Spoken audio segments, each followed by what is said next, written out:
Hello everyone, Lawrence Fleming here again. Well, we are in the days of tabernacles.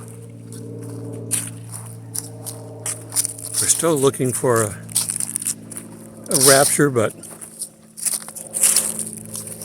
tabernacles is 7 days with a free day added to the end.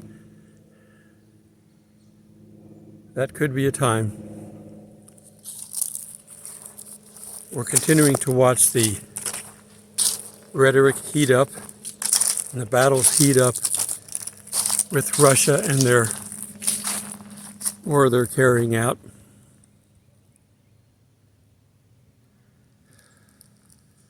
I think whatever they're doing is, when it goes to the next level, I think that's when we're out of here.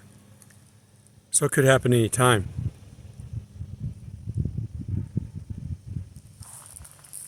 Putin was preoccupied a couple of days ago when they blew up his bridge. They spoiled his holiday, if you will. So he may be already planning his next attack. He's going to have to do something harsh. He's going to have to hit them hard, so they'll be reluctant to do it again. So he could have a major attack. He could have a nuclear attack scheduled in the next week. So pay attention. I'm looking at what our government did with buying radiation serum. Other countries are buying up iodine pills, and they may be buying their own serum. I don't know if they have the money for it. The whole world is getting ready for World War III. Or could just simply be a Magog war. He's got to realize at some point that he's either going to have to go full out on Ukraine, which he hasn't been willing to do. He's only wanted the eastern territories. But if they're not going to stop attacking him, he's going to have to go after them big time to shut them down. Otherwise, they're going to be doing this forever. Wars and rumors of wars are one thing, but wars that are prophesied, that's another. He also can't go after Israel while he's tied up in Ukraine, so he's going to have to put that war to bed. And one quick way to do that would be to drop a few nukes. Tactical ones, not big ones. I think he's reserving that big one for either us or China. Probably us initially. We've certainly been pushing him too far. It'd take about 3 to 4 days for that sub, maybe 5 days for that sub to get to the United States. When did it go missing? 2 days ago? So 3 days from now would be something to watch. Middle of the week sometime. Where would he drop that? I'm walking in between the trees with the sun going off and on. Let me get behind a clump of trees so that it won't be on me.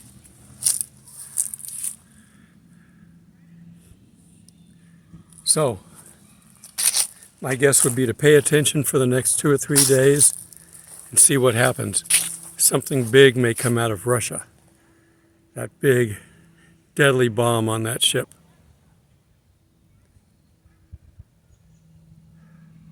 Our illustrious, fearless leader may not even retaliate completely, because that's what they want. If that big bomb hits a major city, New York again seems to be their favorite spot. LA is only known for Hollywood, and that's moved out now, and that's here in Georgia and in Canada.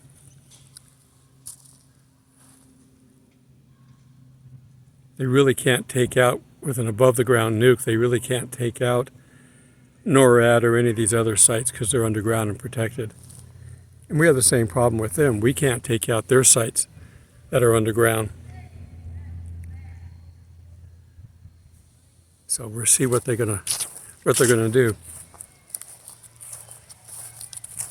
Our rapture is not tied to the holiday, but it's tied to things happening in the world.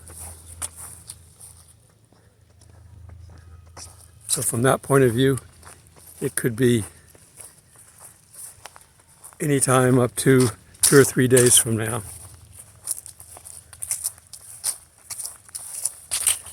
We are and have been, and we still are, but we're losing ground, the greatest Christian nation in the world. If he wants to impact us, attacking the United States would be the best place to come, and it would be the most likely place that we would be raptured from. There are, Christians in other countries, of course, but the majority of them are here. The minority groups are telling you that they're in charge and the biggest groups, but they're lying. They've been lying from the beginning, or they wouldn't have had a voice anyway. So, and I've said many times, I'd rather be ground zero and be with the Lord immediately than stay on the earth and live through whatever's going to be left of the place where I'm at, if that's where it's going to be.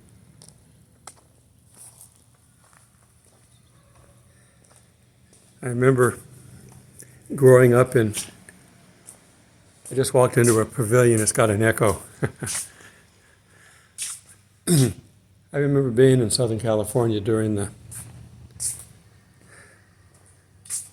early atomic standoff age that we had.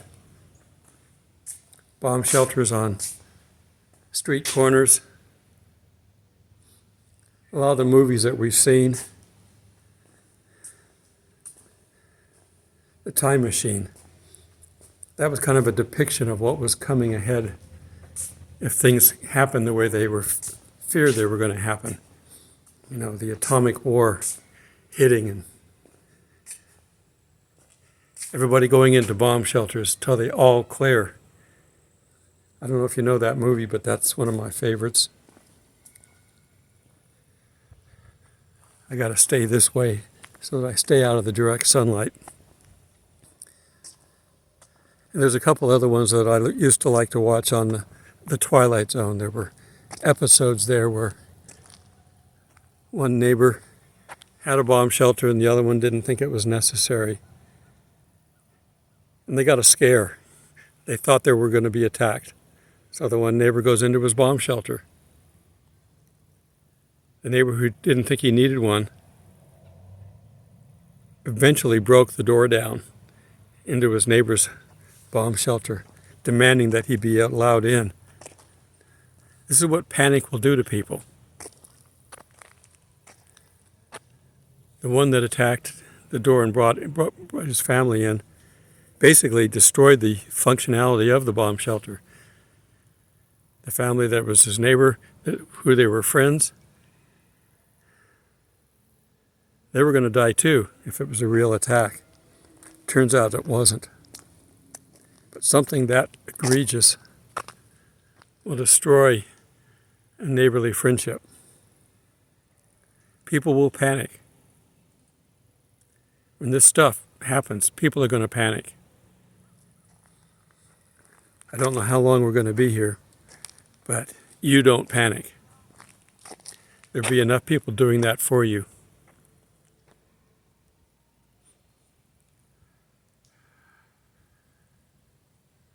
I know the stuff is coming. They keep talking about major earthquakes are overdue now. They're talking about this more, and we're starting to see all the microquakes that happen before these big ones are released. We're looking at wars starting, big bad wars, greater than we've ever seen. It's not just wars and rumors of wars, but we're talking about wars that are going to kill millions of people. This is what's in our future, and it's not very far away. The urgency is what I want to stress here. You don't have to worry about protecting yourself or your family if you've got young kids or if everybody in your family is Christian. You don't have to worry about them. So don't. Worry about your extended family that's not Christians. Worry about your neighbors. Worry about your friends, your fellow workers. This is not the time to sit back and do nothing. It's not the time to sit back and say nothing. Find ways. Start your morning. You got to start your morning with a morning prayer anyway. Ask God to start helping you to talk to people. Don't be afraid of it. He'll give you the words to say. He'll bring the right people to you that are ready. He may bring some in that are hard to get along with. Let them walk away and plant the seeds and don't worry about it. Go on to the next. There's plenty of people out there that need it, that need to hear the gospel. Don't worry. Love God, love your neighbors, yourself. If you truly love God, you will do what He asks you to do. If you truly love your neighbor, you will do what you can to save them.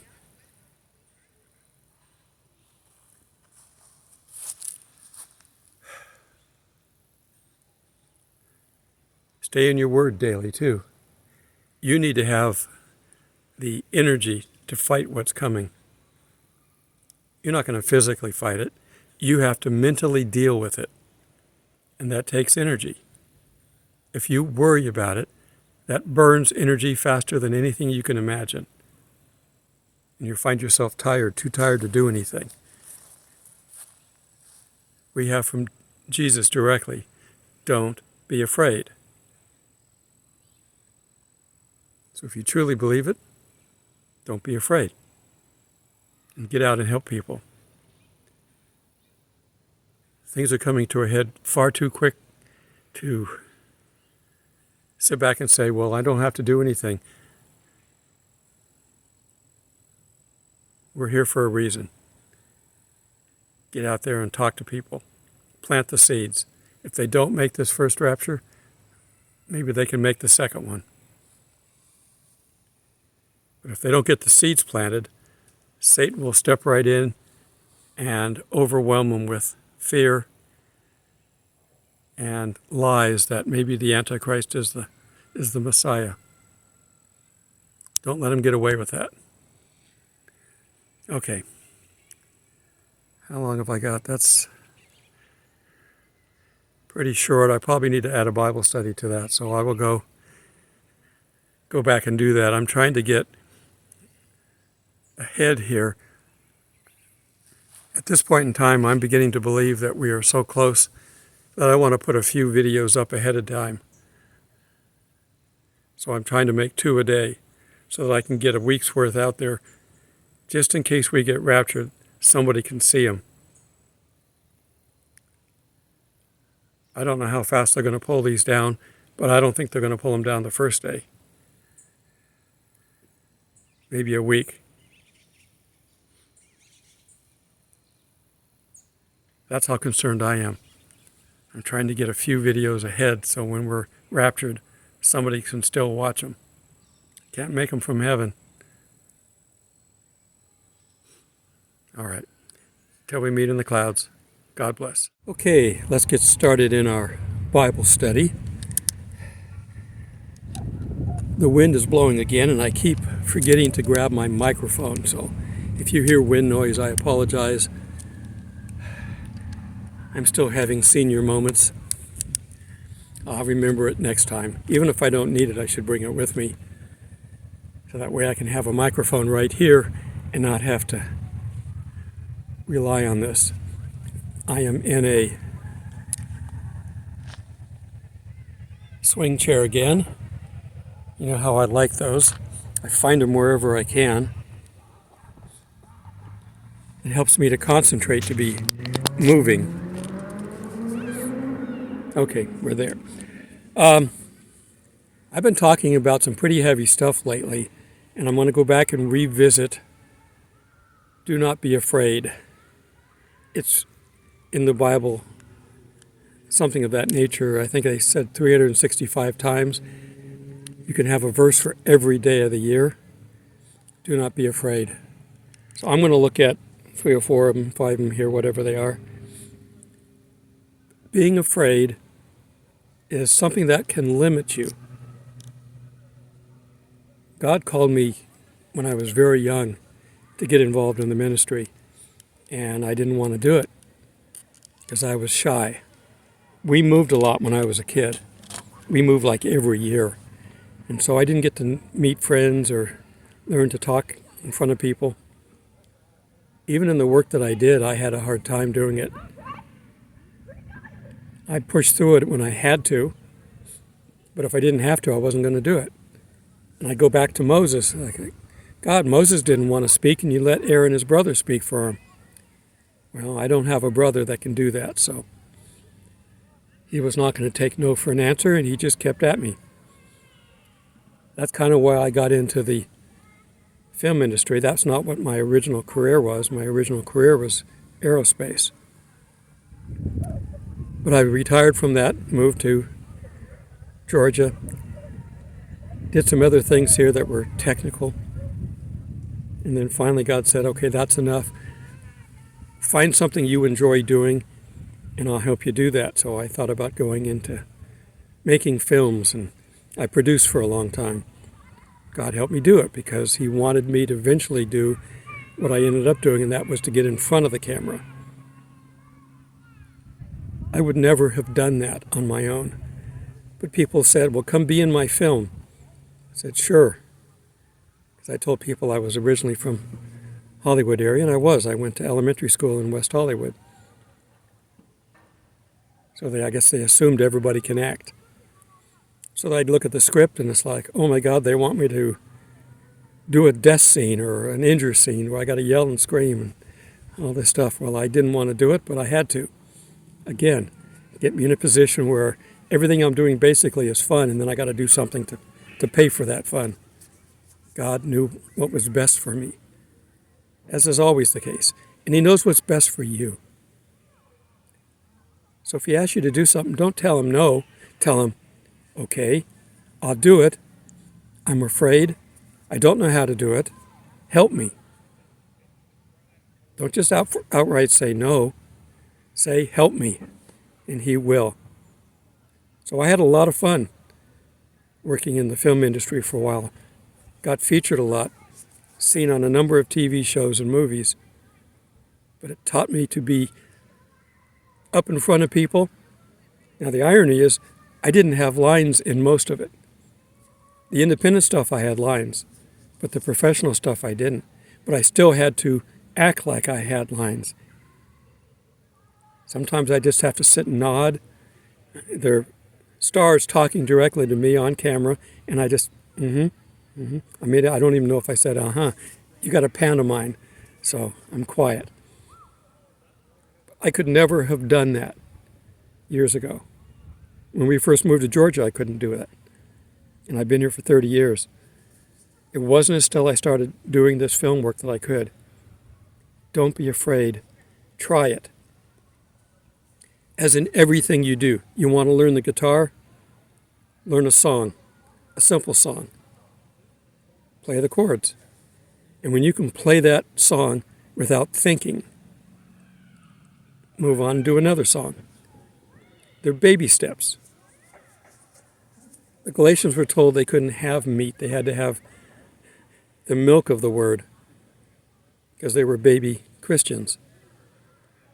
Everything that God writes applies to everybody all the time. So let's take a look at, I'm going to be, that's Psalms, where's Isaiah? There we go. Isaiah 41:10 is where we're going.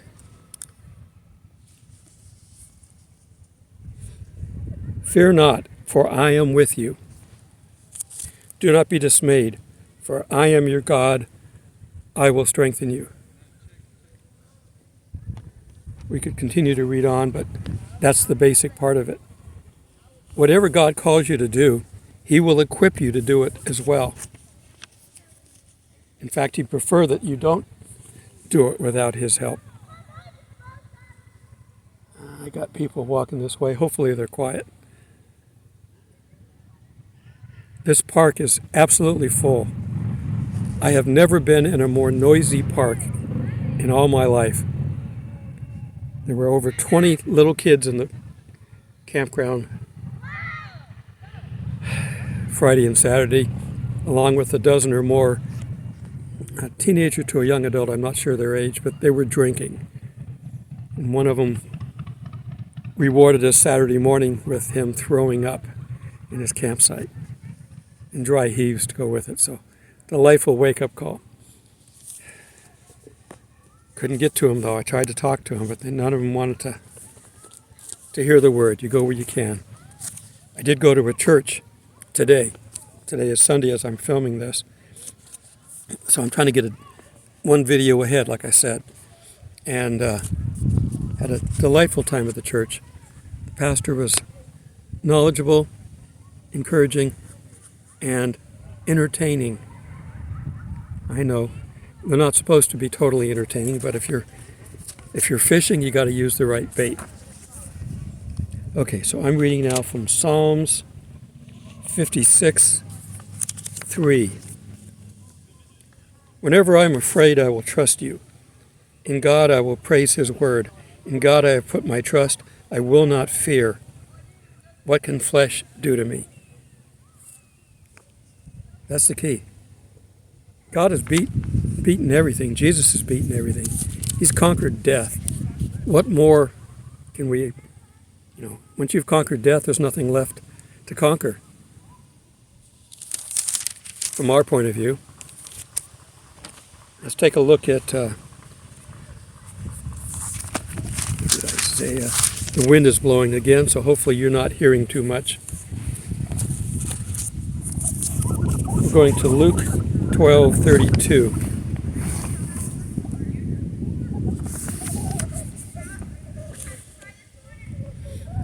Actually, I'm going to start at 22. Therefore I say to you, do not worry about your life, what you will eat, nor about your body, what you will put on it. Life is more than food, and the body more than clothing. Yeah, there's a bunch of kids coming. So let me get this next couple of things read here. And now I'm going over to 32. Do not fear, little flock, for it is your Father's good pleasure to give you the kingdom. Sell what you have and give alms. Provide yourself money bags which do not grow old, a treasure in heaven which does not fail, where no thief approaches or where a moth destroys. For where your treasure is, there your heart will be also. And the final one is 1 Peter.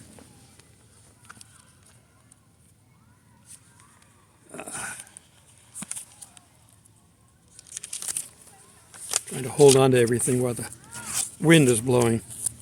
1 Peter 3:14. But even if you should suffer for righteousness' sake, you are blessed. Do not be afraid of their threats, nor be troubled, but sanctify the Lord in your hearts, and always be ready to give a defense to everyone who asks the reason for the hope that is within you. Don't be afraid about anything. God will give you the ability. And if He asks you to do something, and you're not capable of doing it, He's not going to ask you to do it this afternoon unless He's going to provide the means. Trust God every step of the way. And don't look around the world and go, it's going to hell in a handbasket. What am I going to do? God's already got the plan for you. All right. Till we meet in the clouds. God bless.